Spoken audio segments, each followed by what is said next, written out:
This is Gareth Southgate, and this is the Three Lions podcast.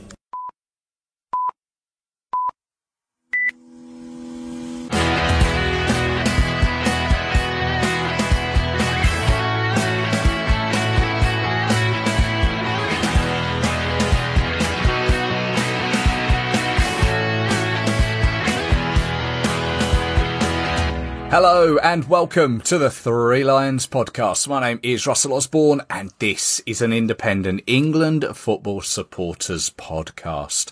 Thank you once again for tuning in, always appreciated. And I hope you enjoyed the recent episodes of late. There was the one where I spoke with England fan and Qatari resident Ben Williams, who told us what Qatar is like. Of course, ahead of the World Cup later in the year. That was really received well. There was also the episode where I spoke with PC Stephen Mason, all about policing away with England. A little different, that one, but a real insight. So yeah, thanks to him and thanks to Ben Williams too. If you have missed any of those, they can still be found at your podcast provider of choice or threelionspodcast.com.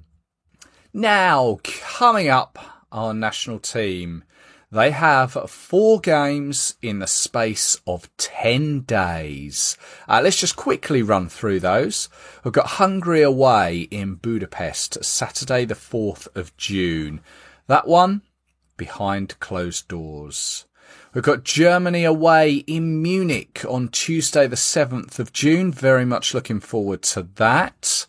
Italy at home is going to be played at Wolves Molineux Stadium, Saturday the 11th of June. Unfortunately, that one is, like that Hungary one, behind closed doors. But the game we can go to is Hungary at home, again, at Molineux, the Wolves, Tuesday the 14th of June.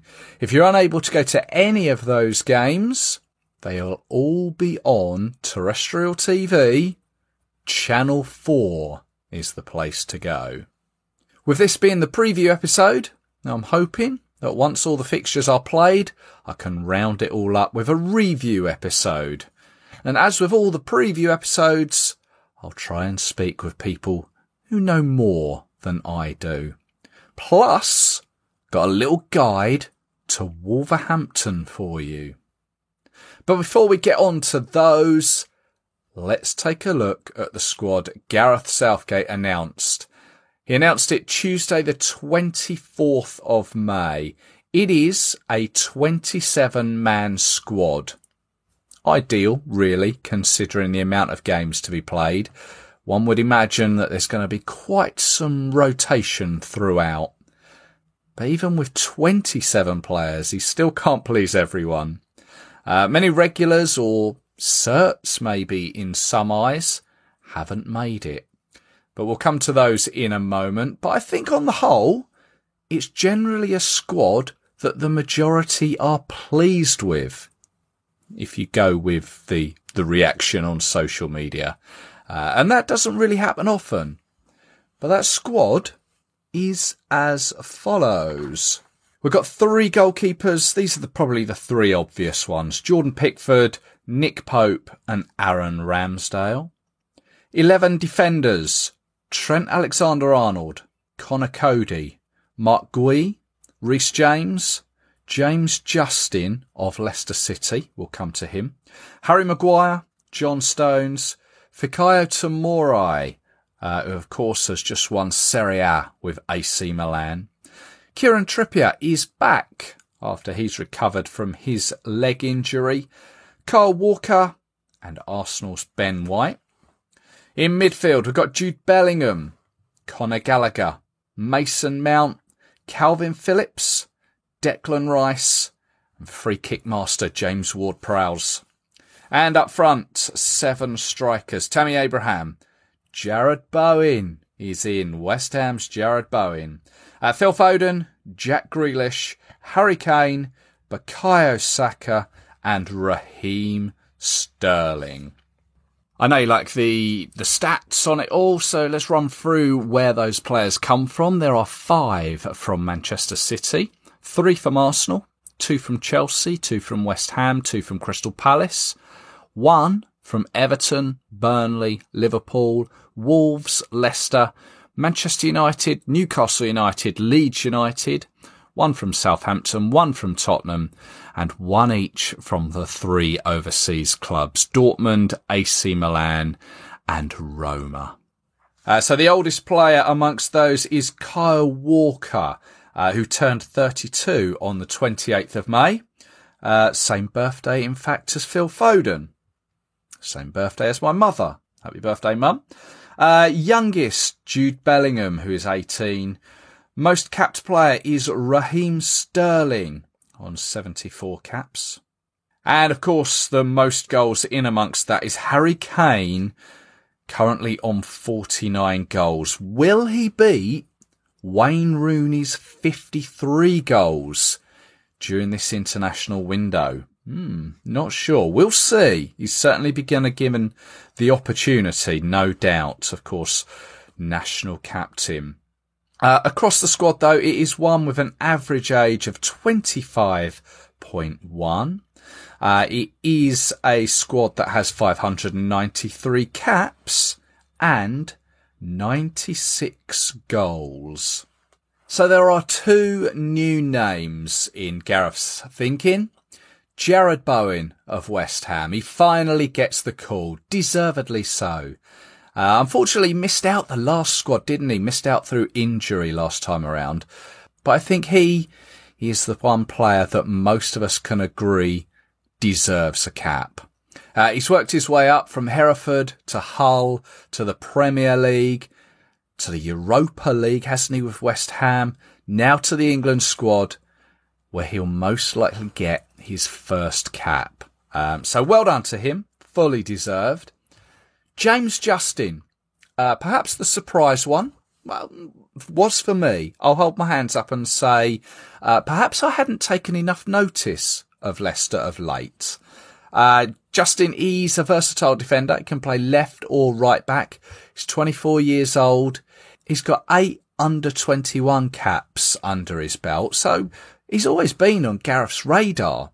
But he did suffer serious injury back in February of last year, sustained an anterior cruciate injury. So he's done really well to get back to form, get back into Leicester's team, help them on their way to, the semi-finals of the Europa League. And now, to top it all off, he's made it into Gareth's senior squad, and with 4 games to be played over this period, and he's highly likely to get a first cap under his belt.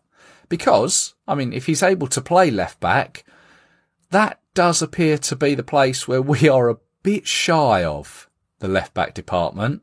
Tyrick Mitchell of Crystal Palace, he wasn't selected, and you'd think that maybe that would have been his position.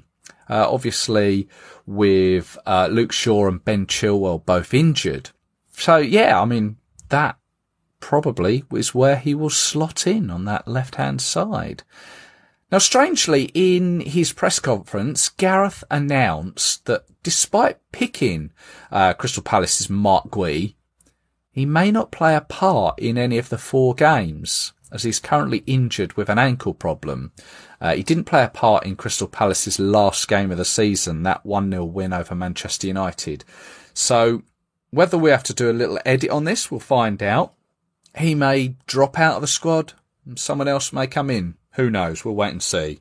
But along with Tyrick Mitchell, others that were left out include the likes of Jordan Henderson, Tyrone Mings, Eric Dyer, Kyle Walker-Peters, Joe Gomez, Emil Smith-Rowe, Dominic Calvert-Lewin, Jadon Sancho, Marcus Rashford, Ollie Watkins, James Maddison, all for one reason or another haven't been picked.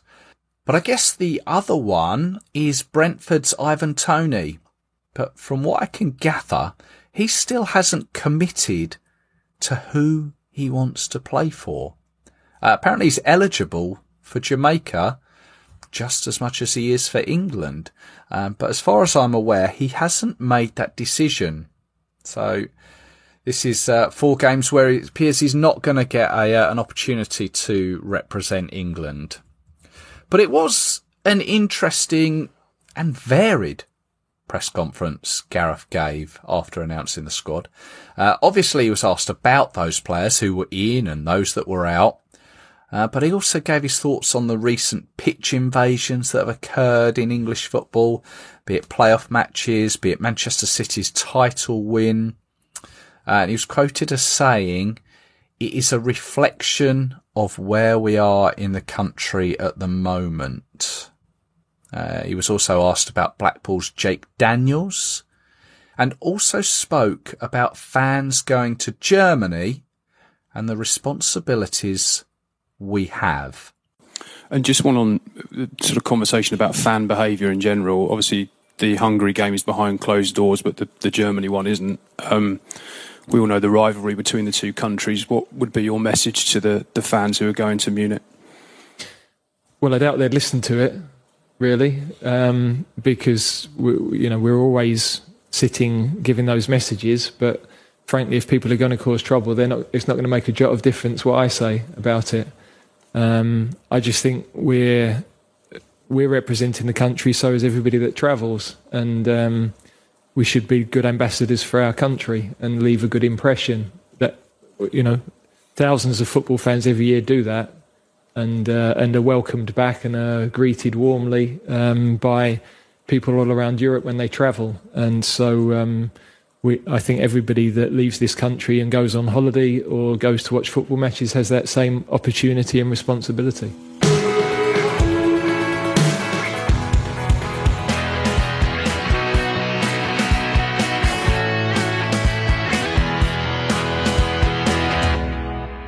Now, I knew there'd be one.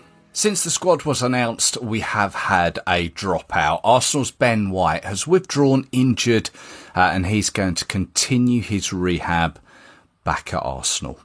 OK, Hungary. They're up first. Let's get the lowdown on them. Joining me once again is Thomas Mortimer from HungarianFootball.com. Thomas, you all right? Yeah, really good, thank you. How are you? Yeah, all good, thank you. Good to speak again. We obviously spoke last time when the two nations were drawn together in World Cup qualifying. Didn't really go to plan for Hungary. Finished 4th in that World Cup qualifying group. What was the fallout from that? Do you know? Yeah, it wasn't great, to be honest. Obviously, I think because of Hungary doing so well in the Euros and being really competitive against top sides, then in terms of the manager, he's kind of let off for what happened in qualifying. Really, he was kind of given a free pass, yeah. And there were a couple of good results. Obviously, drawing against England was a big thing at Wembley after kind of being battered in the game at home.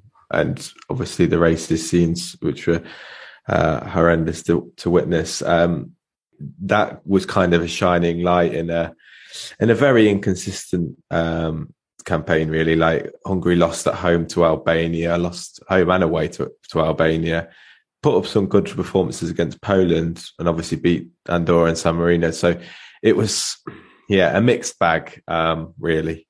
Yeah, I seem to remember you said you went to the home, or the away game for Hungary, but obviously at Wembley. Is that right? Yeah. And it was, thankfully I wasn't in the away end, because it all kicked off. There was some Polish fans in with the Hungarians.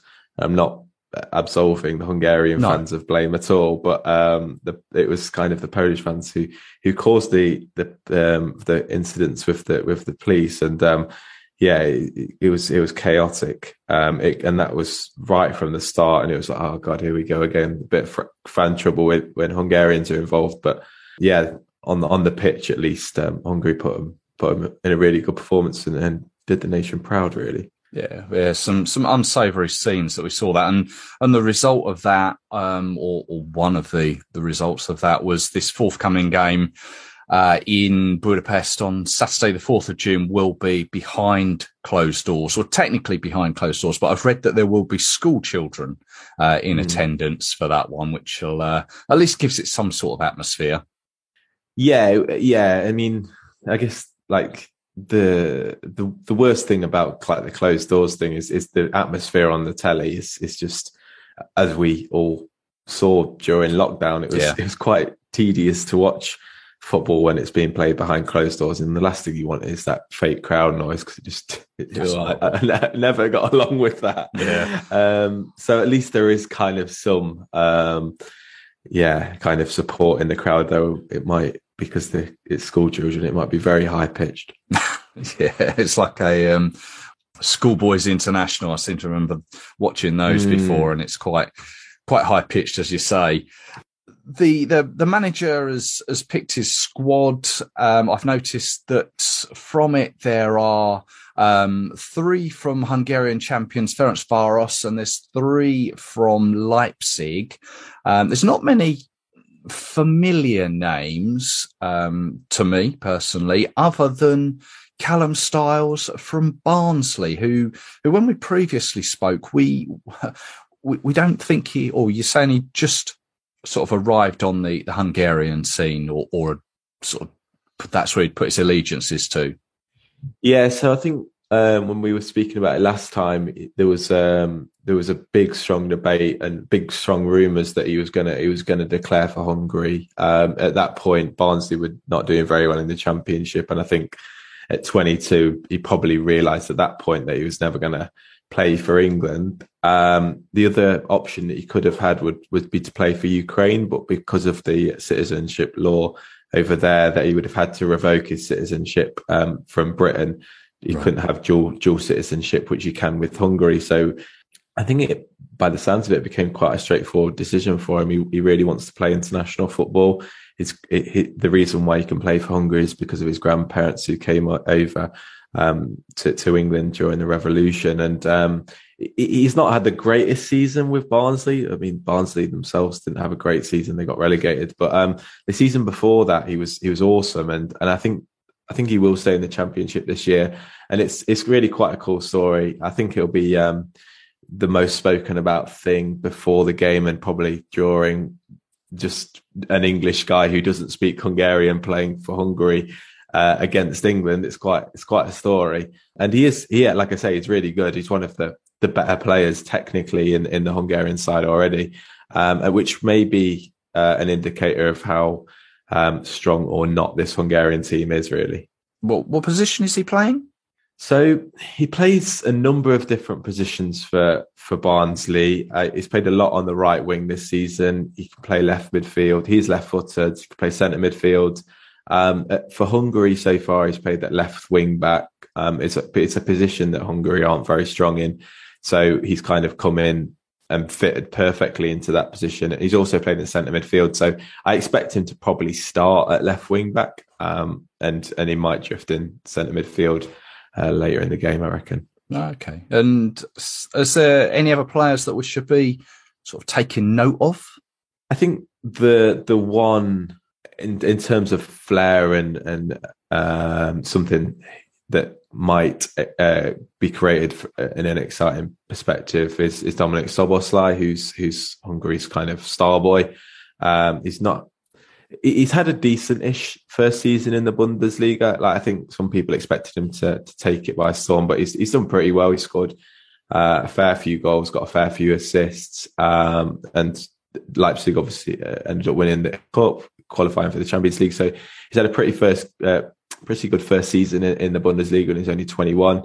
He's definitely one to watch. And the two other the Leipzig players are Hungary's best. Peter Gulácsi, who's the captain at Leipzig, is a first-class goalkeeper. He made 2 wonderful saves in the German Cup final to get his side the victory. And Willi Orban is arguably one of Leipzig's best players as well in defence. So the kind of the spine of the team is all Leipzig players, and obviously Leipzig are a decent side. So those 3 are the ones to watch, really. I think Andras Schaefer as well is one to keep an eye on. He scored against Germany in the Euros last year, and he's just recently moved to the Bundesliga himself, to Union Berlin, and he's started really well there.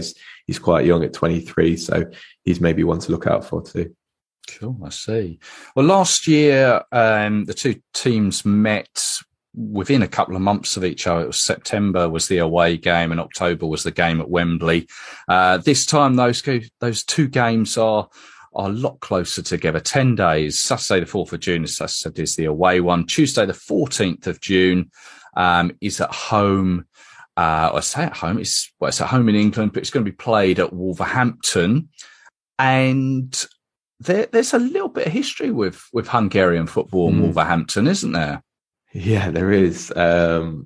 It's kind of Wolverhampton's biggest moment in their footballing history, I think, is when they played Honvéd before English teams were playing in the European Cup. They actually ended up beating them, and Honvéd back then were one of Europe's best teams. Weren't they? Didn't they have the majority of the spine of the sort of the 6-3 team?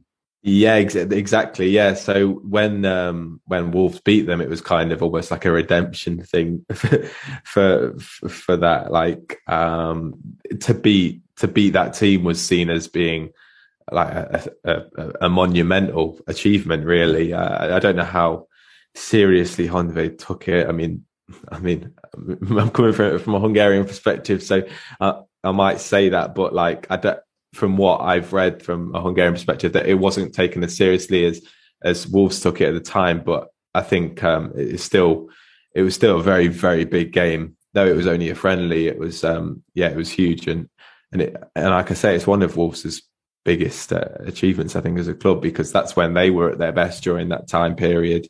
It's when Honvéd were at their best, and Hungarian football ever since, not very long after that, has kind of been on the decline ever since. So it's there weren't too many big games that Honvéd played on the international stage, and that is kind of one of them. And unfortunately for them, it's kind of remembered for being not a great tie from their perspective. But it's a huge moment in history. Honvéd as a team, are they still in the top flight of Hungarian football? They are, yeah. It's actually the manager of Hungary, Marco Rossi, won the league with Honvéd about 3 or 4 years, probably longer than about 5 or 6 years ago. He won it. Honvéd are they're kind of just a mediocre side in Hungary these days, but he won the title with them against all odds, and that's why he was kind of elevated to such levels in Hungarian football. And then he took over a team called Dots in Slovakia, a Hungarian minority team.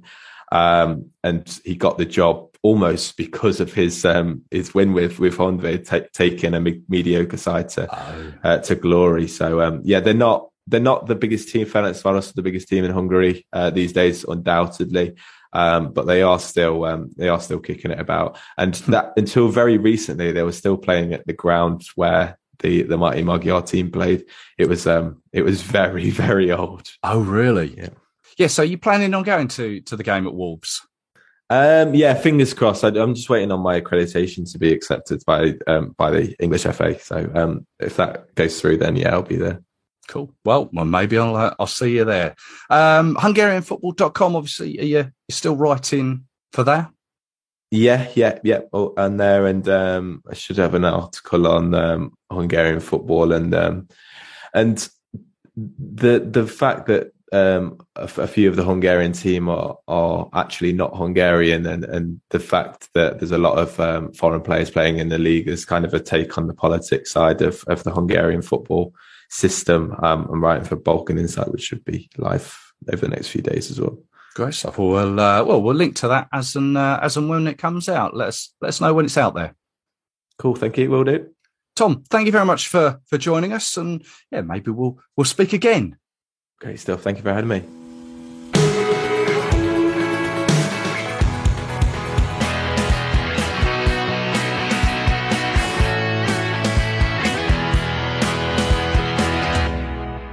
Now, let's welcome back to the Three Lions podcast. It's been a little while. First spoke to him back in April 2020 when the world was in a funny old place. Welcome back to Marco Kunawa. Hello, Marco. Yeah, hello. It's a very great honor to be part of the podcast again. Yeah. Yes. No, welcome back. You are our resident German-English fan.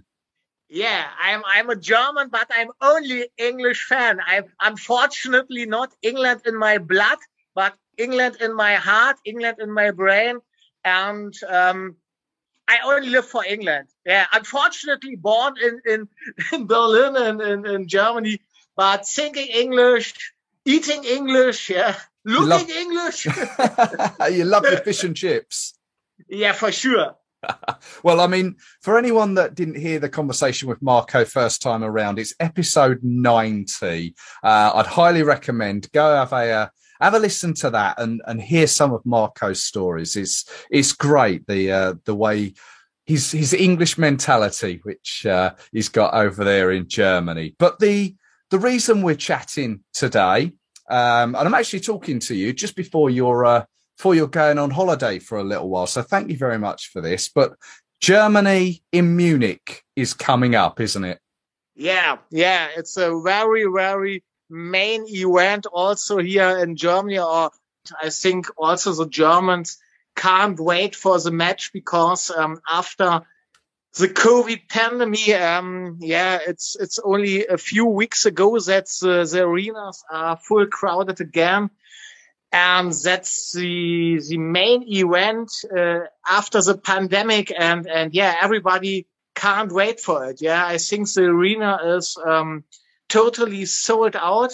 I think so only a few empty seats are free, but yeah, I think it will be a very, very great event.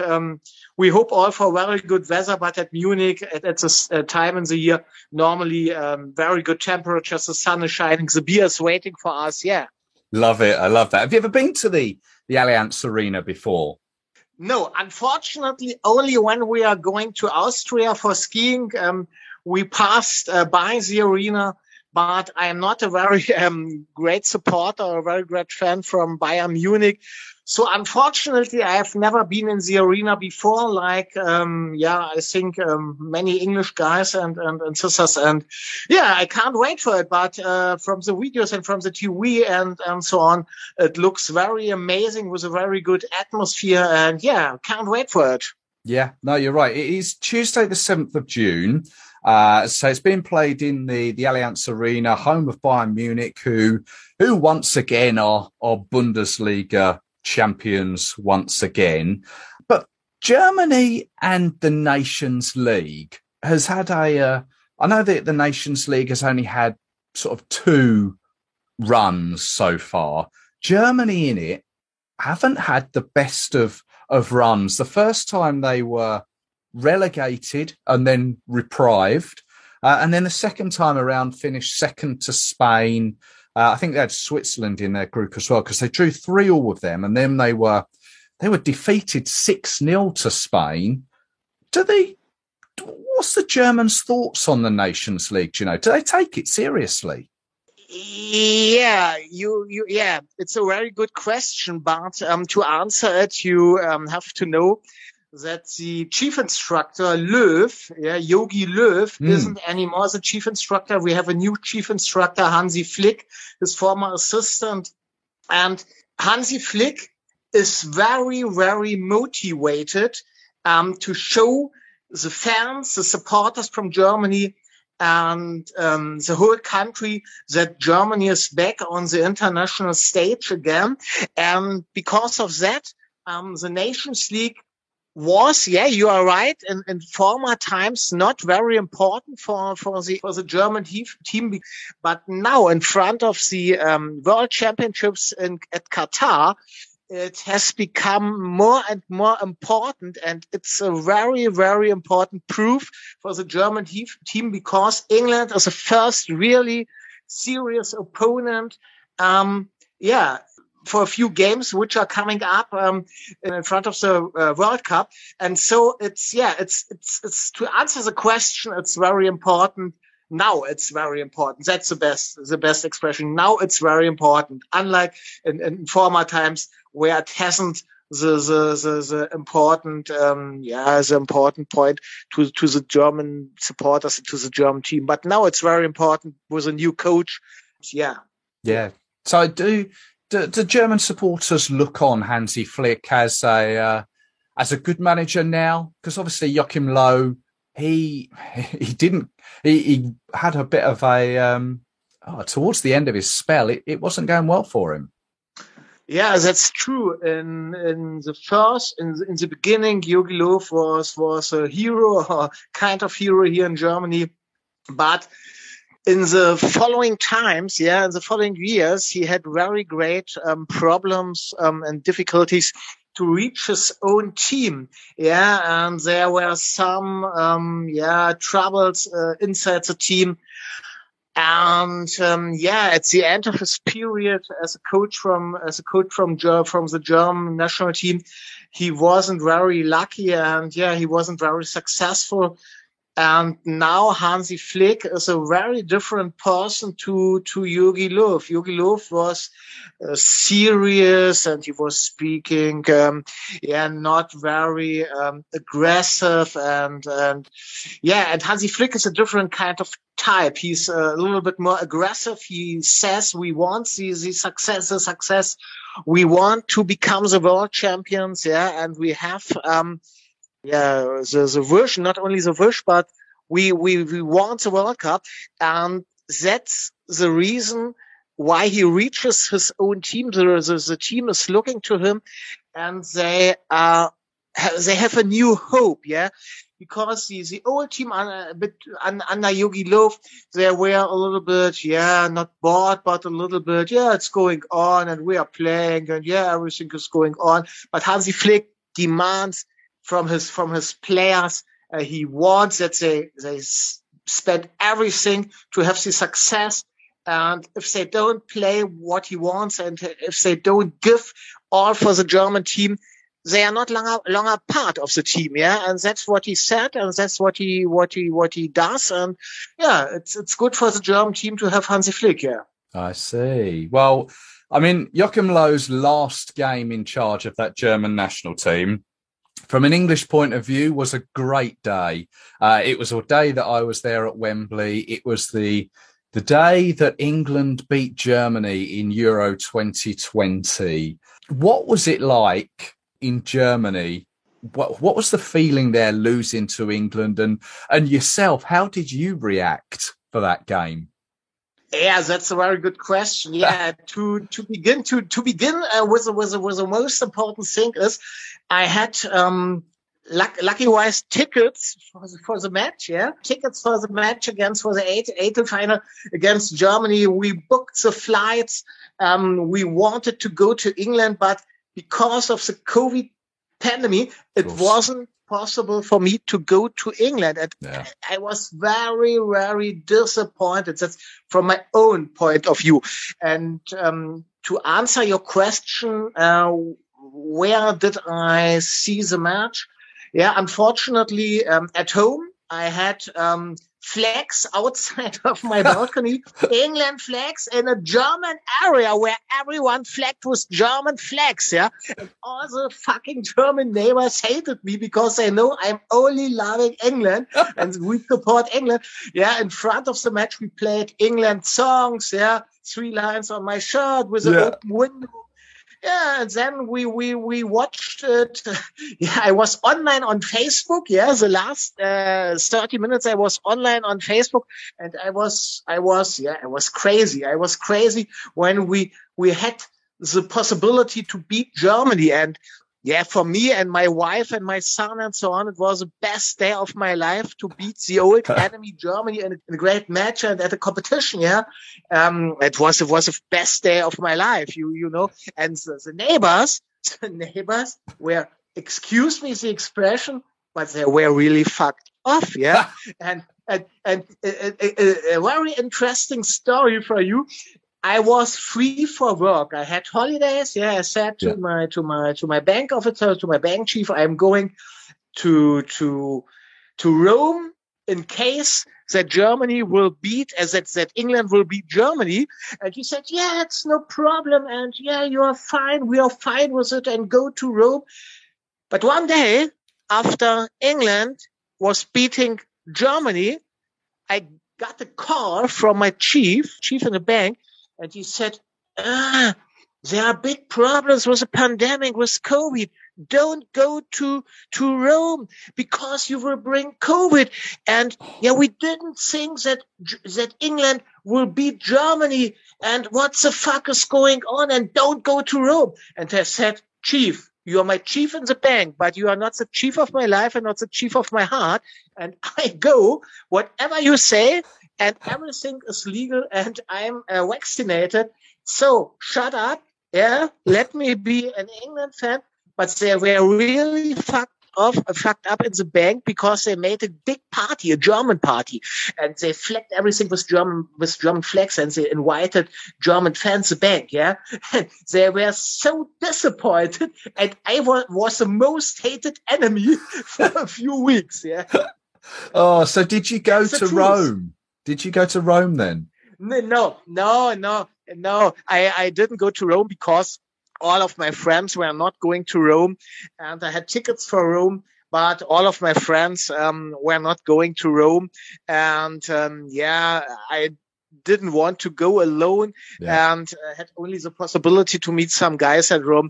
So no, I didn't go to Rome. I saw the match on TV, and I was waiting for the next possibility to watch a game with all my English friends, and but I had the tickets. I had the tickets for Rome. Yeah, and you still have your job though at the bank.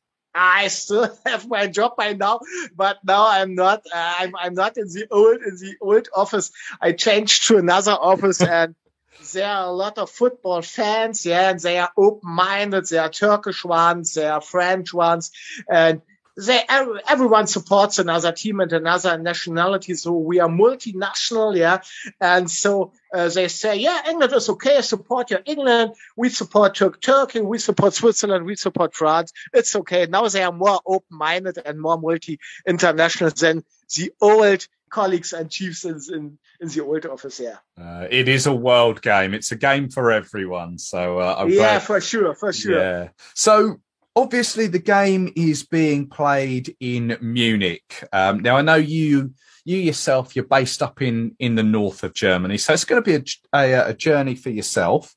But you're an ideal person to tell us a little bit about Munich for those that maybe have never been, or maybe some suggestions of what to see and do just before the game. Yes, that's a very good question, because you said it really. It's the truth. I'm living in the north, and we have only been, I think, once or two times at Munich with my family. And Munich is a very, very interesting town because it has a very interesting old town. And the most important things that are interesting for the most English fans is the old town with a big place. I must shortly ask my wife how it is called, Viktualienmarkt or? Yeah, it's called. Yeah, I had to ask my wife, who is listening to the interview. It's the Viktualienmarkt. It's very interesting with very typical German food, Bavarian food, and so on. And on this place, at the old town, there are a lot of pubs. You can sit outside. You can drink very, very good Bavarian beer. There's also the so-called Hofbräuhaus. Yeah, it's a very, very famous place known all over the world.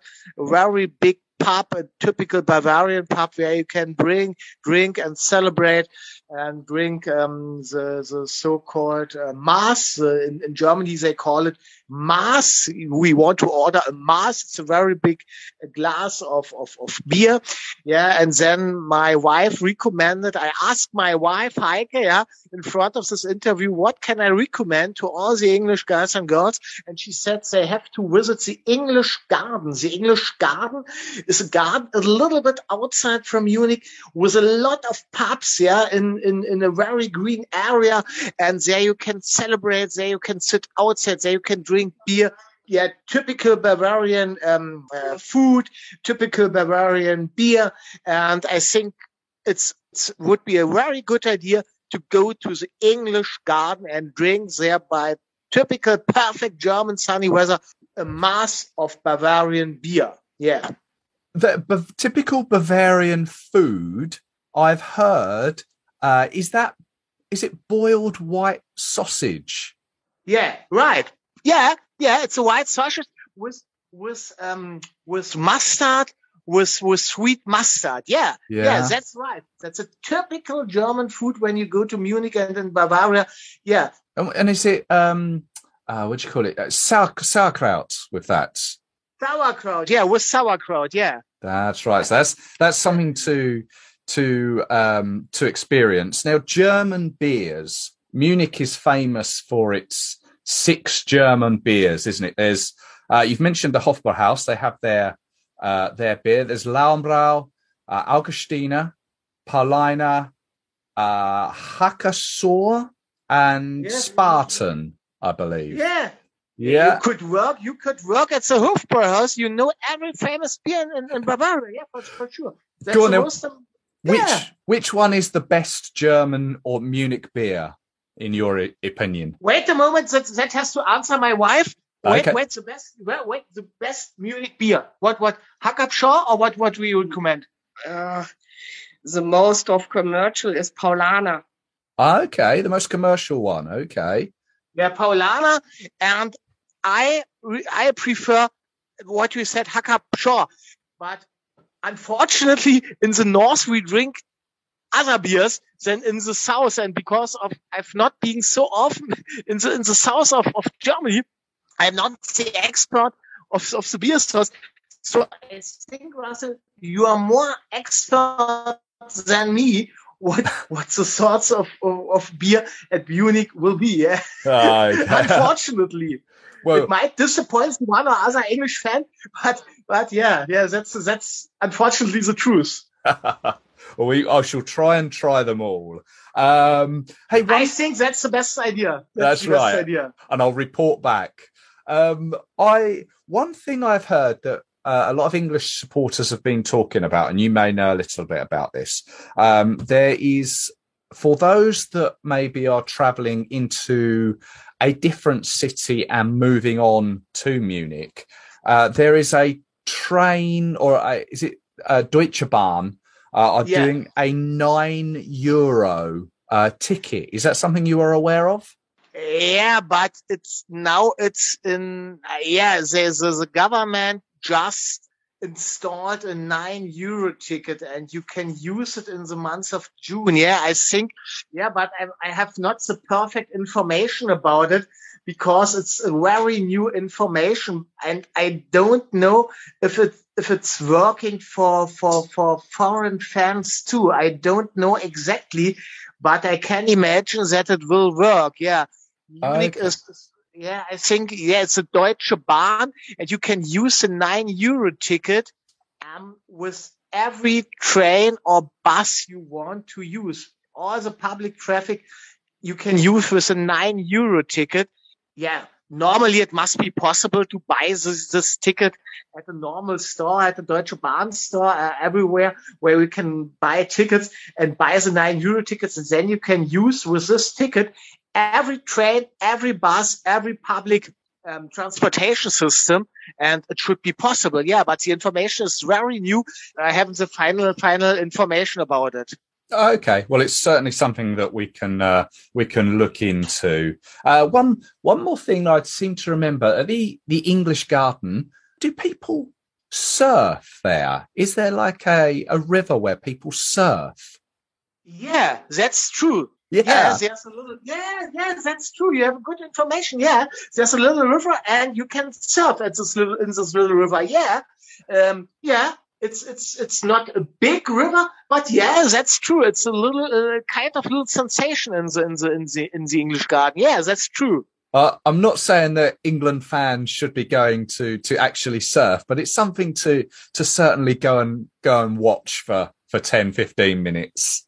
Yeah. It's good to watch it, to drink a beer and watch the people surfing in it. When the weather's good, there are a lot of people surfing. Yeah, I think it's very interesting to watch, perhaps for 15 or 20 minutes, as you said.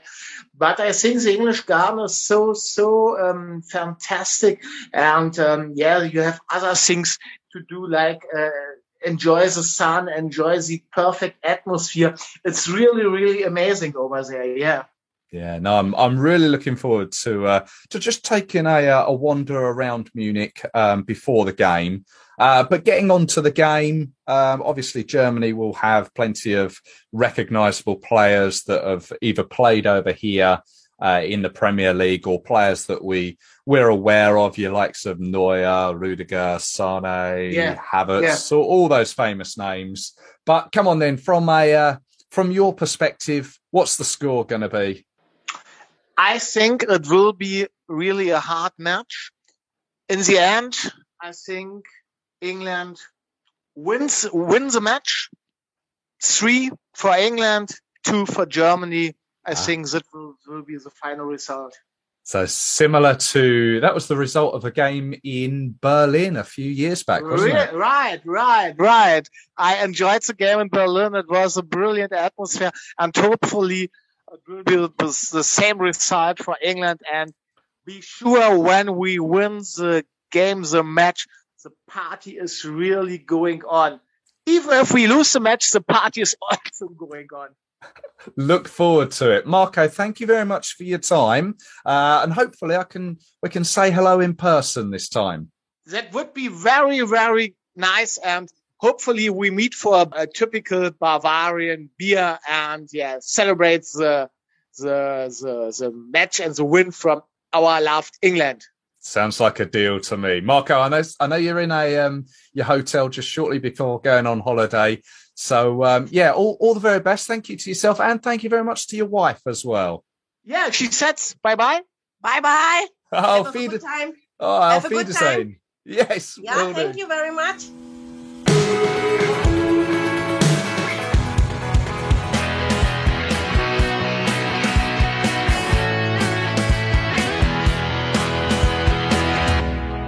Now, on the 11th of June, England once again entertain Italy, although this time it's at Molineux, Wolverhampton. And I'm delighted to say I've been joined by Steve from the Milan Weekly Podcast. Steve, hello there. Hey, how are you, Russell? Very well, thank you. Yourself? Very good, thank you.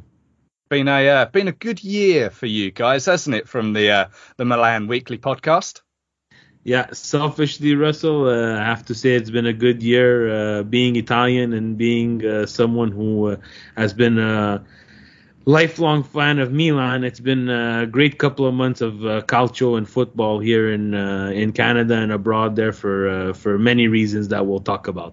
It's been a long time since Milan have been top of the pile. Many people in England here will probably remember there was programme Channel 4, Gazzetta Italia, which I grew up with, and at the time Milan they were one of the teams to watch out for. Yeah, so going back to Channel 4, that's a long time ago. But if we fast forward a little bit for people that bleed the red and black from Milan, it's been very up and mostly down 11 years. So you could just imagine that this championship, whatever people will write, you'll see a worst team to win the Serie A Scudetto in the longest time. You'll see an unbalanced and weak Serie A. Every other excuse that they can write. For us Milan fans, this is something that's really important and brings us back on a winning track. So very important for us. Well, many congratulations and enjoy it. Yeah, we've been enjoying it since Sunday, so it's getting the wife and the girlfriends of these fellow Milan fans are getting a little bit fed up, So I've been answering my phone when people call me Steve Polillo, Campione d'Italia, which translates in English as Steve Polillo, champion of Italy. How can I assist you? So everybody's starting to get a little bit fed up of that. So marvelous. Well, I tell you what, sticking on the Milan theme, there is one player who's been playing for Milan, who's been picked for the England team by Gareth Southgate, Fikayo Tomori. Tell us your thoughts on him. Yeah, so I won't lie to all the listeners there. When we signed Tomori from Chelsea, it was a bit of a head scratcher. We were looking for a center back. We had Kajar and we had Romagnoli, both two center backs that either are very, I don't want to insult them there, but they're not as athletic as we would need the center backs to be. And also Simon Kjaer, in regards to age. We wanted someone, with a little bit more of a profile, and I did not know much about Tomori. And then you start to research, and I was very surprised to see that, he has a Canadian link in there too. And that was something that was interesting. And to see him, and again, we love to make content, yourself, Russell, as well.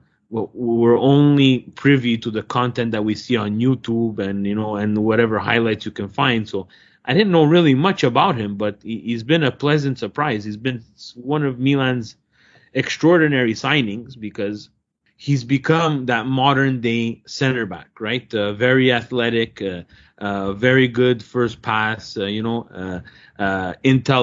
And if he does make a mistake, he has that recuperation speed to kind of sweep that mistake underneath the rug and not make anybody notice that the mistake is there.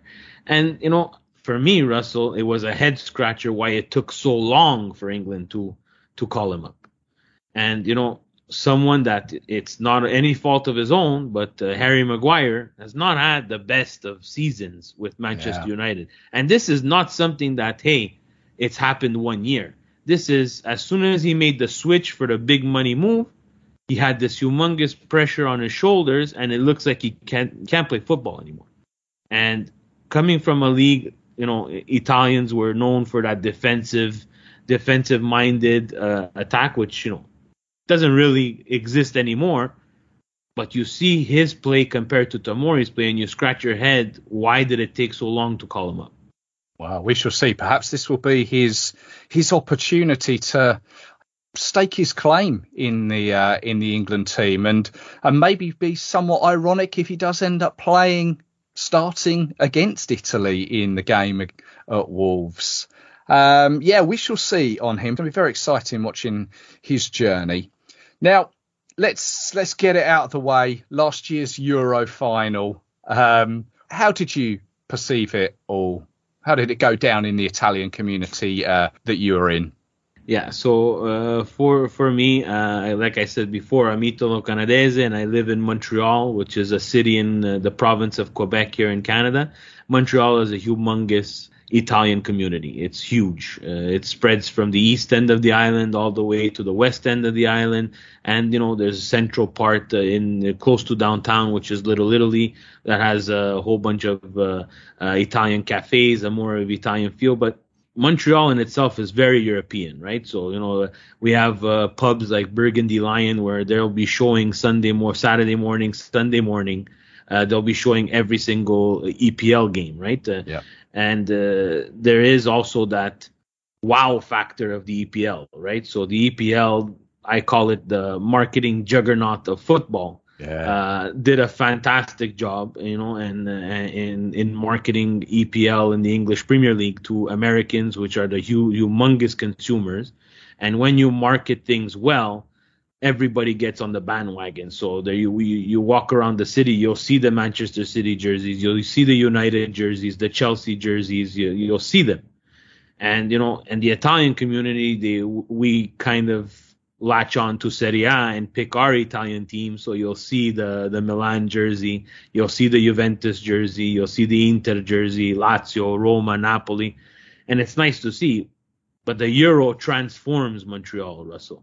If you believe it, it becomes like it becomes like magically everybody at 3:45 has a doctor's appointment and is sitting in front of their TV or at their local bar, trying not to be caught on social media watching these games, right? So the whole Euro tournament, it's beautiful here for Montreal. It transforms it, and talking to friends and talking about what the team selection was for Italy before it started, it was kind of interesting to see what Mancini was going to do, and we didn't really have any great expectations. But for me, I started watching it with a very good friend of mine and a whole bunch of other Italians at a local bar here in the East End where I live, Ciociaro's, and I stood at a post, Russell, and after that first win, I stood at that post outside the bar watching the game for the entire Euro, including the final. So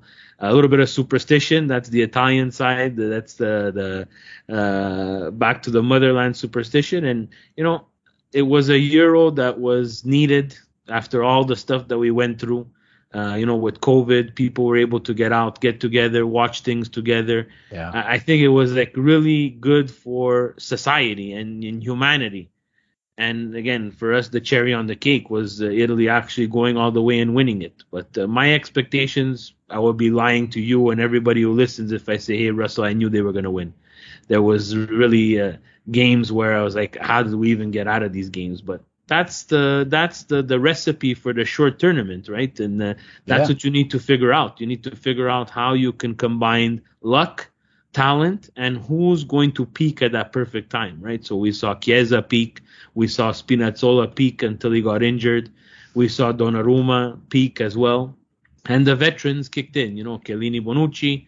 And then every single person that he was rotating in was playing a piece in this magical recipe. So again, to beat England at Wembley is something special, right? It's not every day that's going to happen. You're going to have two colossuses in the final, and one of those big pieces is actually playing at home. So it was something spectacular. Yeah, well, that was all part of an amazing.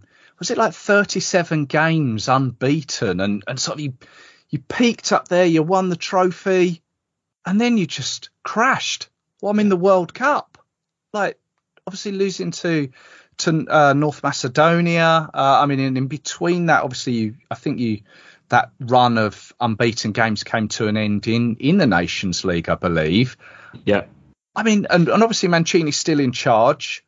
From that high to then going out of the World Cup again, what's happened?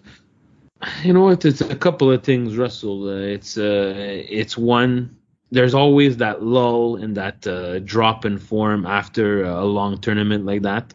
And again, I don't want to make any excuses. It's something that I stick by. I just feel that these players have played a tremendous amount of soccer, with the condensed season and going through COVID. And I also think COVID actually played a little bit of a factor in some of the health issues that we've been seeing with these guys. A lot of muscle pain, a lot of strains, a lot of pulls. But I'm not going to make any excuses. Serie A in itself as a league has a lot of work to do, and that trickles up also to the national team. The big teams like Milan, Inter, Juve, these teams need to win, and they don't care who they field. They need results right away. So the development process in Italy is something that's been way, way behind all the other leagues, and it's almost archaic, right? So that's one huge portion. The other portion is, the players themselves missed already one World Cup.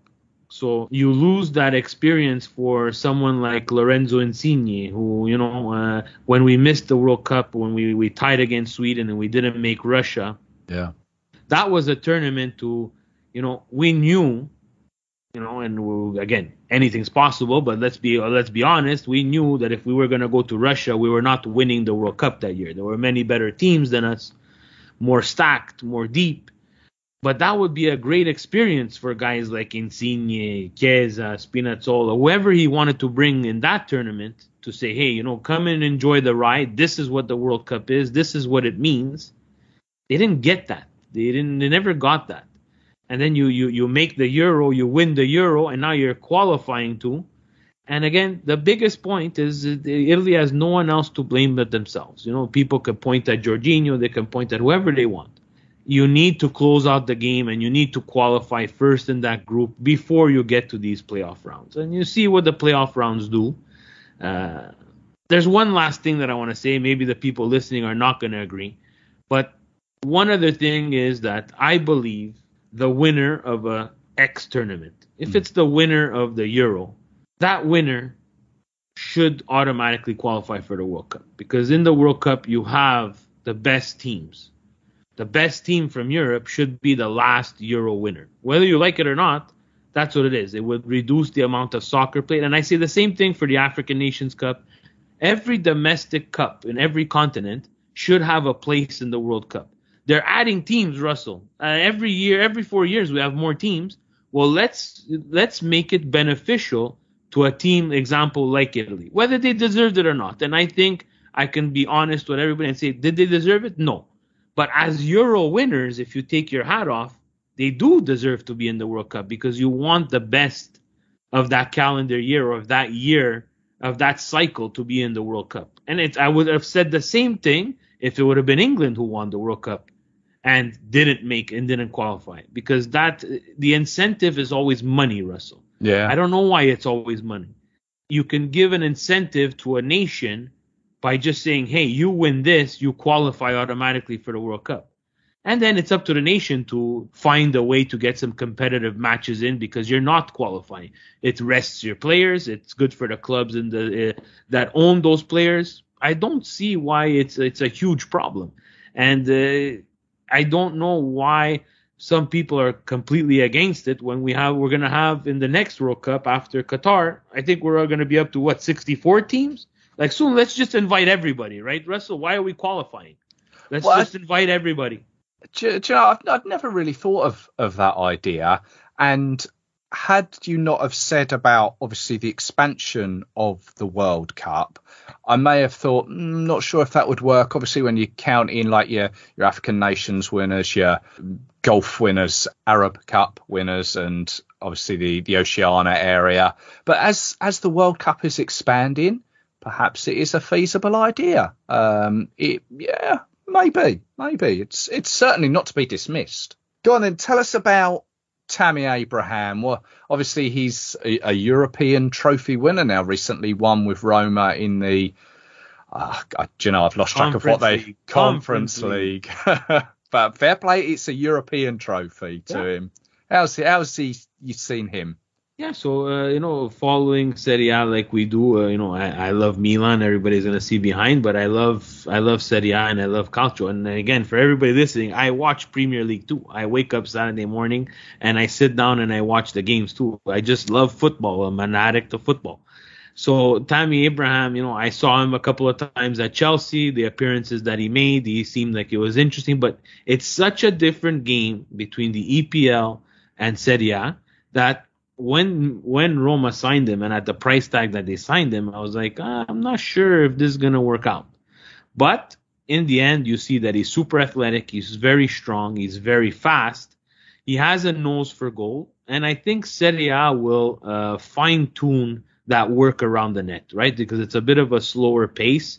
It's not that athletically demanding as the EPL is. And I think, it's exactly what happened during the year.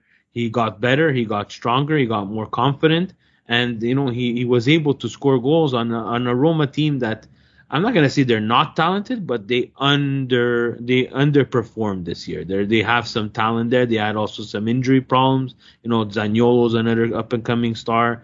Mourinho does play a very defensive style of football, which that's not good. No one's gonna tell the special one how to play soccer, but that's tough to score that amount of goals when your manager is playing a defensive style of football. So I credit the buy from Rome. I think him and Osimhen from Napoli were two great signings, both young strikers, and again trying to get that form, that athletic striker who's really good in the box, physical up front, and these are the type of strikers that we're seeing that are coming up and every team wants. So Roma have theirs in Tammy Abraham, and I think I'm not going to say Chelsea lost. Chelsea I'm going to say is. I don't know what's going to happen with Chelsea now. I don't know if the sale is going through, but Chelsea is so much money that they had so many people out on loan, and Tammy Abraham, was he going to find space if they took on Roman Lukaku? At the beginning of the season, I would have said no. But you see, Lukaku signing at Chelsea shows you how athletic and fast-paced the EPL is, and someone like Lukaku, whether that he's physical and strong, doesn't really quite fit, but he was great in Serie A. So, people say, EPL versus Serie A. For me, I just say it's two different types of soccer, and the player has to make an intelligent move of where he's going. It's not always about money, Russell. And you see Tammy Abraham went from Chelsea where he could have won. He could have stayed on the bench, and he could have won Champions League, could have won the league, he could have won who knows what. This is, of course, not knowing what would have happened with Abramovich and that whole saga. But he decided to take a move and go to Roma and show his talents there, And someone like Lukaku did the opposite. Well, Inter were in financial trouble, needed to sell. He's like, I'm going to go back to Chelsea. Got more money, but sat on the bench the whole year and underperformed. You understand? So that demoted his stock. So Tammy Abraham is an interesting player. I'm curious to see how Roma is going to add to their squad to help him out. Well, just two other English names, obviously, at Roma that deserve some credit, although not in the England team, is Chris Smalling and Ainsley Maitland-Niles have sort of done well over there. Chris Smalling as well, I think. Yeah, look, Smalling came from Manchester United, and again, we're not used to seeing the English player making that transfer from England to Serie A. Not something that happens very often. So, again, Roma took a chance, and it worked out well for him. He's had some good games, he's had some bad games. Is he the best defender in the world? No, but I think he has a lot of experience, and and again, should Smalling be in the English national team? I say no. I think that they have some depth there that they can use. But for Roma, I think it was an interesting signing. Some foreign experience, who's played some big games with United, comes from a big club. And all positive for them. Yeah. Well, let's just sort of round it up. Obviously, England have got 4 games to play in this next couple of weeks. Italy have got 5. Yeah, Obviously, this is crazy, Russell. You've got the game against Argentina. Yeah, we talked about it before. These guys are just playing too much soccer. Yeah. And and I don't know what UEFA and what FIFA are doing, and I don't know what stats they have to back it. But if I'm a club owner, I'm really pissed off because I just finished a grueling 38-match season, 38 for Serie A. I don't know how many they play in England, but they just played that. There's international breaks. There's World Cup qualifying. Now the season's over. Now I'm starting another tournament, another Nations League tournament. And again, why?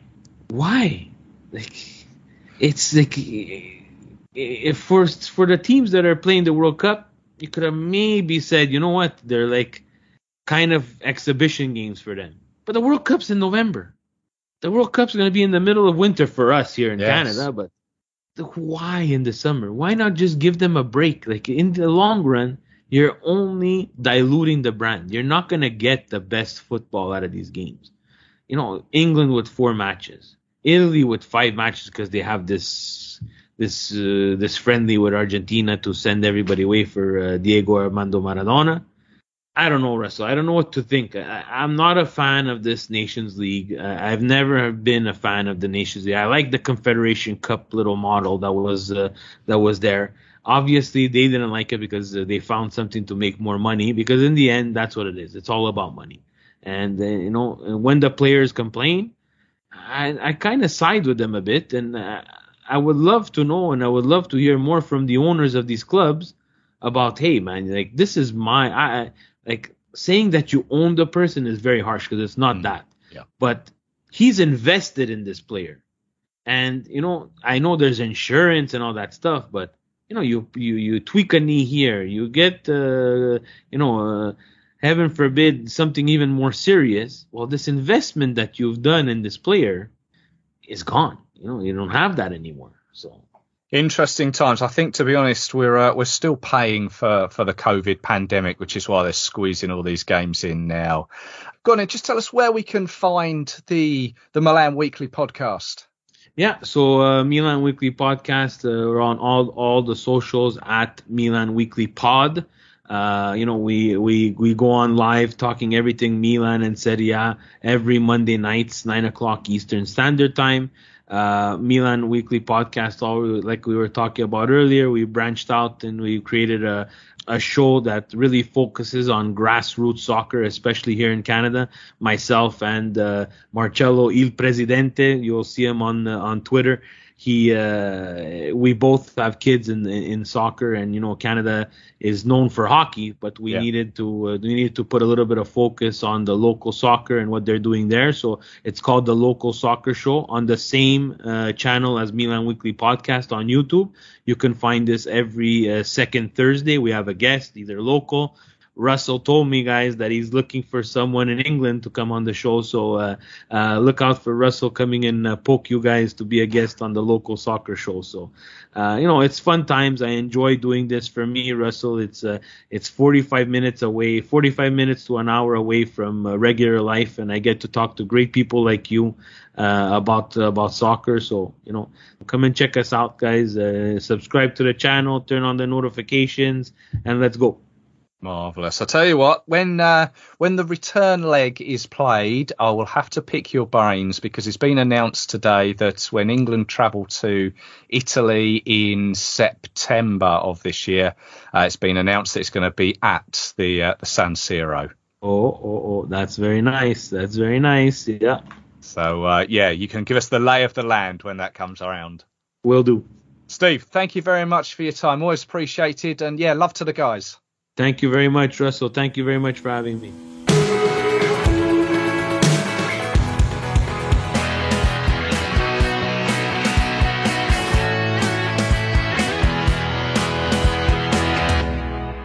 Now, England on the road has been a regular thing of late, but it's been 66 years since England played in Wolverhampton. So I thought, for those that have never been, myself included, we could do with a little local guide. Now, many will recognise him from On the Ball Travel, but he's also got 55 years Wolverhampton history behind him. So please welcome to the Three Lions podcast, Mark Griffiths. Hello, Mark. Hello there, Russell. All right? Yes, very well. Thank you. Yourself? Thanks for the intro. Yeah, I'm good. Thanks. 55 years, man and boy. Is that right? Oh, yes. Always been born and bred in a WV postcode. So I think you're asking the right person here. Good stuff. Well, I mean, just quickly as well, On the Ball Travel, many people will recognise you from that. Just give us a quick outline of that. Yeah, well, basically, me and my mate get when she used to go to England games. He still does when he can. And obviously, we tried to get the cheapest routes. So we were flying to A to get to B to get to C.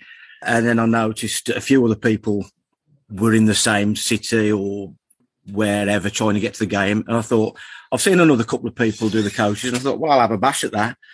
And that's where it sort of grew from. But I mean, if you ever want to come back on a podcast and talk about Geneva, which was my first one, you're welcome.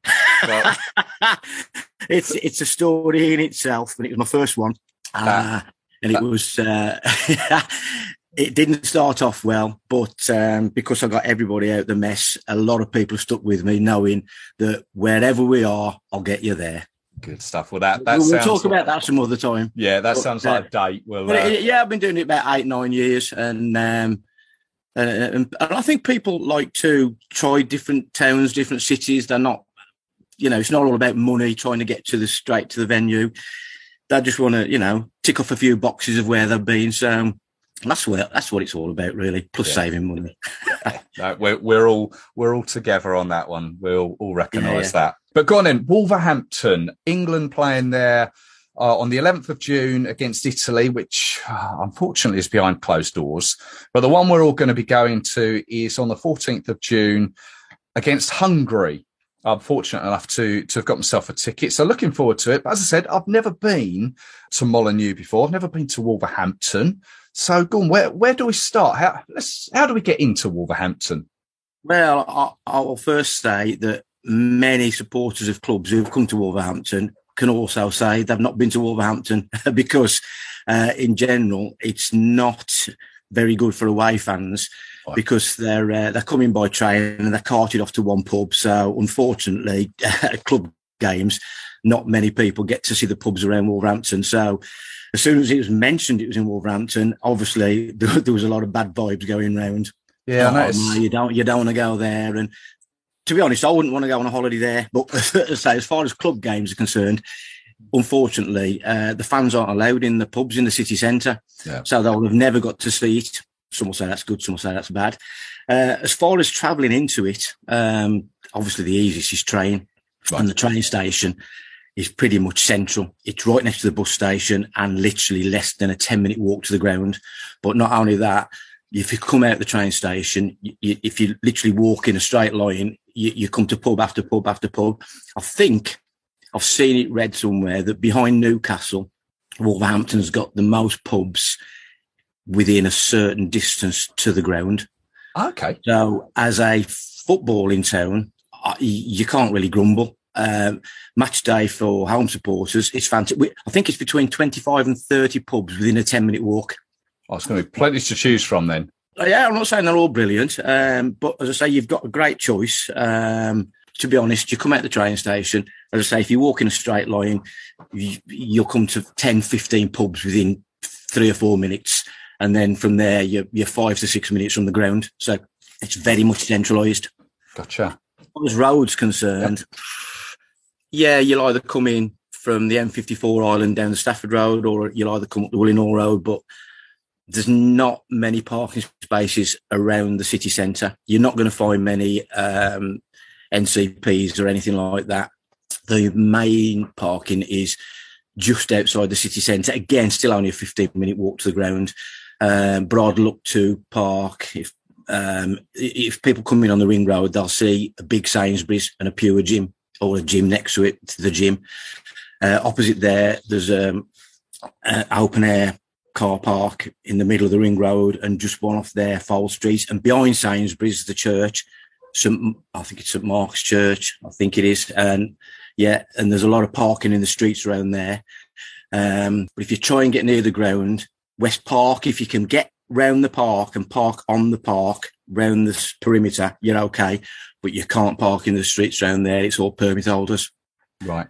There aren't many, whether they do for England, I don't know, but there aren't many places, where you rock up and you can see a sign from a few miles away saying parking, and, there's people there taking a £5 off you. Not many of them about. One right next to the Red Wings Travel Lodge, which is right in the Waterloo Road by the ground.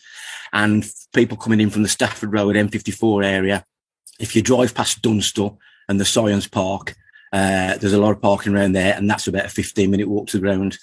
But not brilliant parking, I would say. It's better by train if you can do it. Okay, that's something for everyone to bear in mind. Go on and take us back to the pubs. I'm just thinking, is there a local brew? Well, Banks's is the local brew. And when I talked about the parking by, if you come up Chapel Ash by that church, you're basically parking opposite the brewery. It's Marston's now, but the local brew is Banks's. So yeah, I mean, and a lot of people around here like their ales, and we've got a few ale pubs. One just round by the train station called the Great Western, if everybody likes their ales, and one right by the St Peter's Church, which is in the centre of Wolverhampton, called the Lichgate Tavern, if anybody likes their ales. But the local brew is Banks's.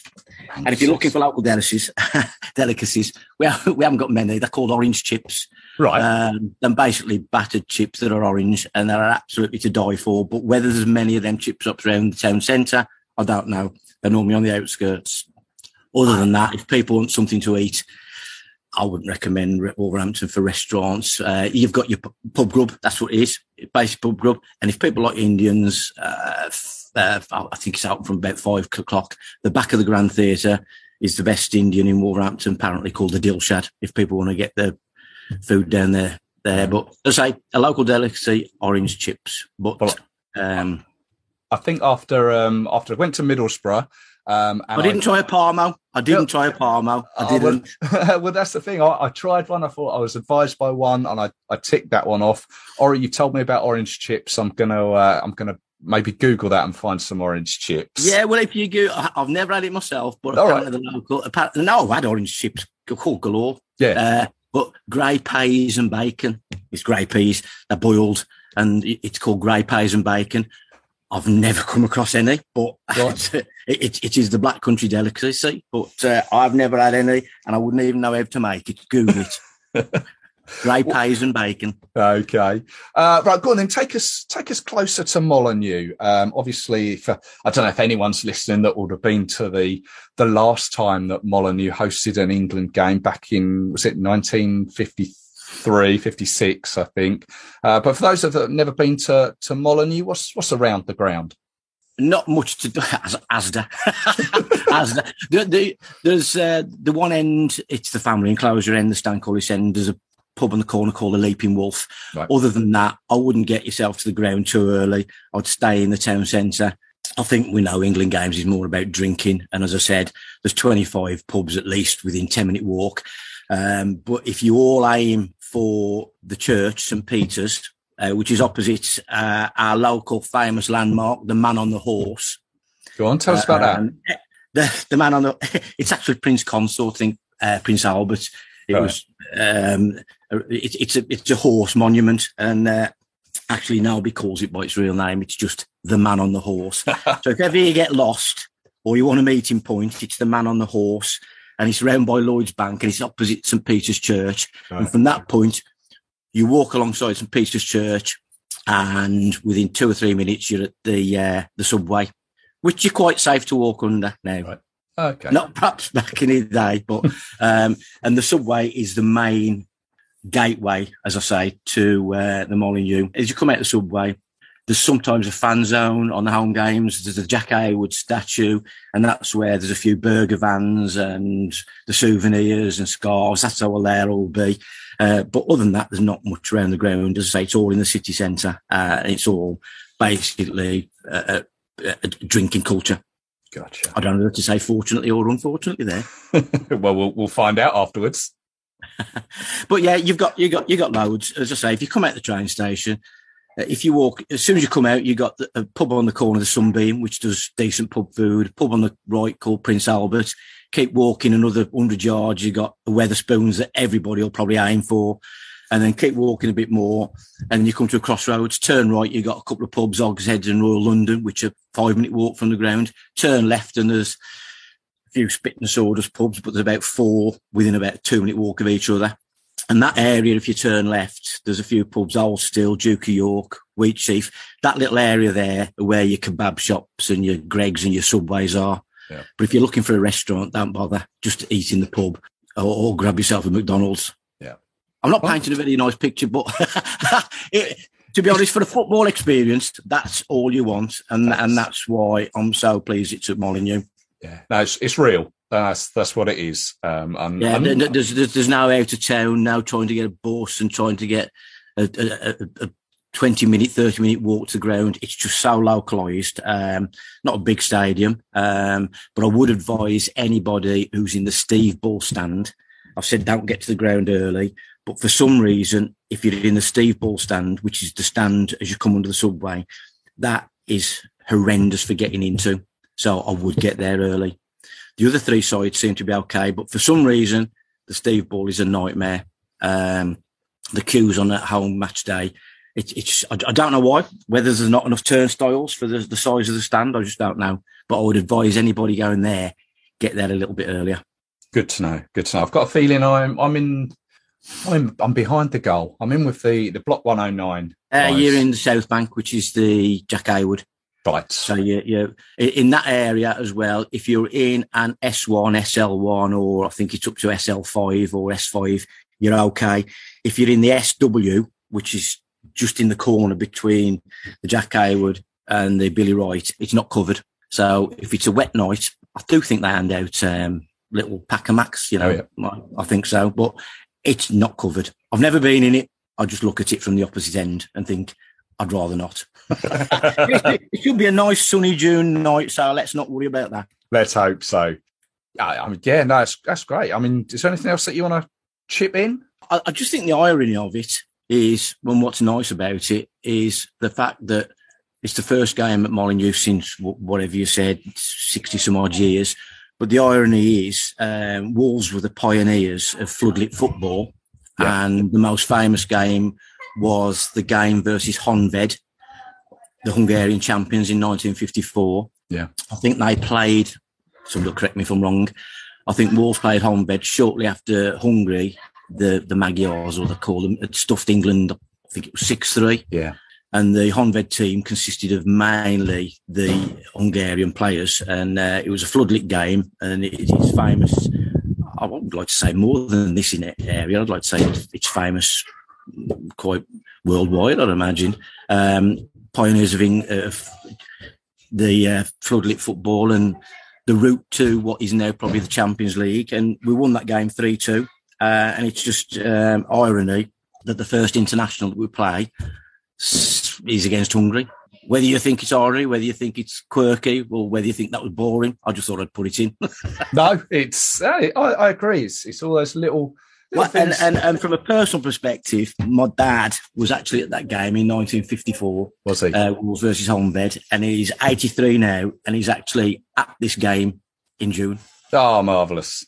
Oh, great stuff. I'm going to inform the local papers. As I say, whether it's a story just for me and the family, or whether it's an interesting story, I find it quite interesting. All them years later, he's gone to both games. Yeah, no, love that. Great story, Mark. Thank you very much for your time and insight into Wolverhampton there. And yeah, let's say hello. Yeah, we'll meet up. It's going to be strange not having to catch a train down to London.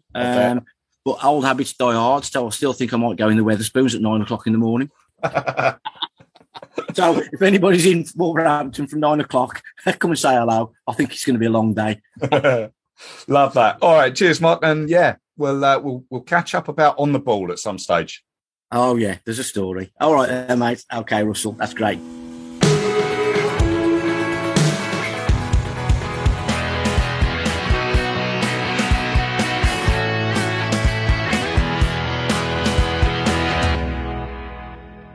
Thank you to Thomas Mortimer from HungarianFootball.com, Marco Kunawa, who gave us the German aspect, Steve Polillo from the Milan Weekly Podcast, and just there to Mark Griffiths from On the Ball Travel.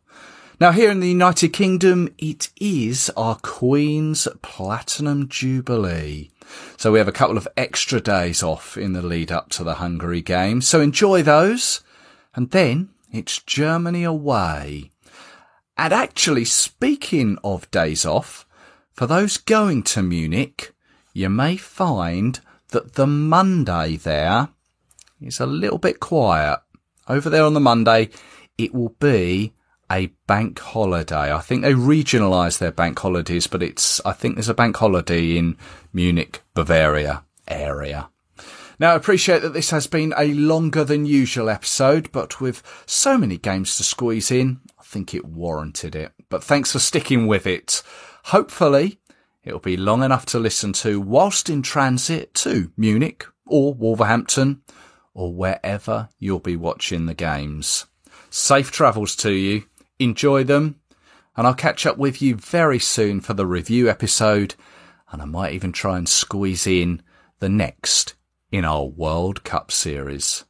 So until then, happy and glorious, long to reign over us. Cheers.